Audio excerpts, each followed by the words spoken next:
Ayanokoji Kiyotaka is the perfect human, and conversely, he is the worst human. When it comes to intelligence and fighting skills, he is second to none. He understands people in a way little do, making him perfect for the role of politician or CEO. He is also a sociopath, which apparently also makes him perfect for the role of politician or CEO. He is flawless, without error. And yet I see him for what he truly is, and for a Class D he sees him what he truly is. Defective. In this video, I will be breaking this down from both a societal viewpoint as well as a personal one, to describe how Ayanokoji is not the one to be modeled after, both for your own personal enjoyment in life, but less obviously for society's betterment. And voiceover note here, I've seen countless videos saying how to become more like Ayanokoji. Stop. Let's start with the personal perspective.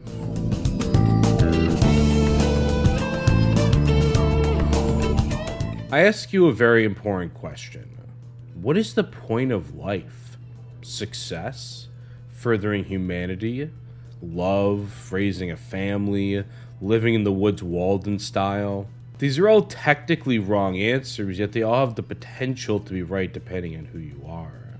In the end, only you have the ability to determine what it is you want out of life. Me, personally, I can never work a standard 9 to 5. Yet I've had countless conversations with friends who aren't just content in that role, but genuinely happy in it. Some would criticize them for that, saying they're a cog in the machine, that they're supporting a system that doesn't care about them, but honestly, I respect it. As a liberal libertarian myself, I believe it's the person's right to choose what makes them happy, whether that be success, furthering humanity, love, raising a family, or living in the woods Walden style. It doesn't matter, except of course for hurting someone else. Whatever you feel is the best path for you is the one you should take. But that comes with a very specific caveat. You have to feel that something is right. Ayanokoji wants to live a normal high school life. Ayanokoji is also a sociopath who feels little, if any, emotions. And while I won't say his mission is any less valid, it's ultimately the byproduct of his upbringing. It makes sense he would want a normal life when all he has experienced up to this point is abnormality and cruelty. This gets into the whole free will debate, which for a better version of my explanation, I'll link several videos in the description. But the one about Aaron Yeager is currently my most up-to-date version. But regardless, even if your desires were ultimately decided by external factors, I still feel as if it is yours to do what you want with. In a life with such little control, you deserve that much, at least. Ayanokoji was the victim of abuse. In the White Room's pursuit of higher intelligence of the perfect human, they failed to bring the human part into the equation. What they did was cruel, to say the least, and honestly, was just straight up evil. Those with antisocial personality disorder, better known as sociopathy, or sociopaths, are very, very often victims of abuse and trauma during their formative years, causing them to essentially shut off their emotions. And that makes perfect sense, with this acting as a defense mechanism against said abuse, as well as the child copying the evil behavior they see from those meant to look after and care for them. Now, this is not to say that all those with antisocial personality disorder are evil, but just that they often cannot feel things like empathy for others or really any other emotions. And since I at least believe the entire point of life is to enjoy it, to say their quality of life is lower than others would, well, be a pretty big understatement. This is something I know all too well. As someone who experiences psychosis and other stigmatized mental illness, I also don't feel joy, or much in the way of sadness, or really any bodily emotions. To look at the world and see nothing of excitement. To see every day with the same constant, agonizing boredom. It's a difficult existence. It makes me question what the point of all of it is, that I can't obtain what others do so easily. We should not view these people as villains, but as they are, victims of abuse, victims of an emotionless life. Well, unless of course they do something awful, which is always possible for every living being on Earth. Many people have debated whether the Classroom Elite anime is a good adaptation of the light novel. And while I've only read the first of the books, what blows me away, and what I think translates Ayanokoji's character perfectly, is his voice acting. courtesy of Chiba Shoya. It conveys not just his lack of emotion, but his endless boredom perfectly, especially in the fight season in Season 2 with Ryu.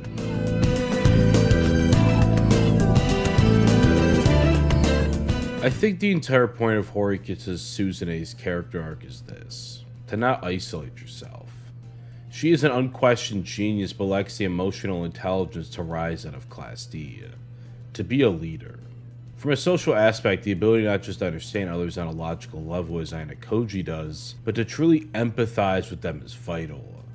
I'm a proud liberal libertarian, as I said, and I do believe all libertarians should be liberal. It's not just about believing in the rights of others, but actively promoting them in both a legal and social space, to fight for them. Of course, to do this, one must first, at least usually, empathize with that individuals, or really all individuals. This is difficult to do for obvious reasons for a sociopath. Not impossible, but certainly more difficult than it is for others. It's not usually enough to just believe in the rights of others on a logical basis, but to feel their pain. Well, I at least believe that is vital. The most important scene in the anime thus far is in Season 3, Episode 11, where Arisu shows Ayanokoji the importance of human warmth. This, of course, is something he has never felt before, as the previous victim of harsh abuse.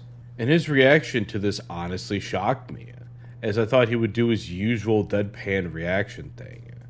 He is genuinely taken aback. Arisu doesn't back down though and continues to hold his hand. This moment, this singular moment, shifted my entire perspective on an anime I already loved. I suspect we'll see Ayanokoji continue to chase after and explore this human warmth in further episodes. And that, well, I think is a great and fantastic message.